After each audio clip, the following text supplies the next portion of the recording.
আর ন্যূনতম মজুরি নয়, দেশের শ্রমিক মজুরদের জন্য চালু হচ্ছে লিভিং ওয়েজ। কিন্তু এই লিভিং ওয়েজটা কি? সেটা ন্যূনতম মজুরির থেকে কম না বেশি? প্রশ্ন একাধিক, কিন্তু সমাধান রয়েছে এই ভিডিওতে।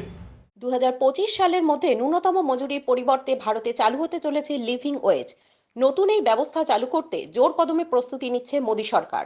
এর জন্য আন্তর্জাতিক শ্রম সংস্থার কাছে প্রযুক্তিগত সহায়তা চেয়েছে ভারত। লিভিং ওয়েজ কি?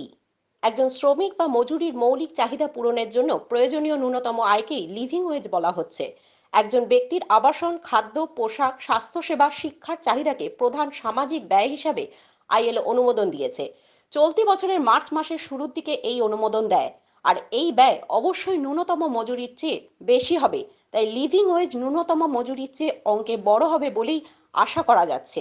ভারতে 500 মিলিয়নেরও বেশি কর্মী রয়েছে, যাদের মধ্যে 90% অসংগঠিত খাতে রয়েছে, যেখানে অনেকের দৈনিক ন্যূনতম মজুরি 176 টাকা বা আরেকটু বেশি।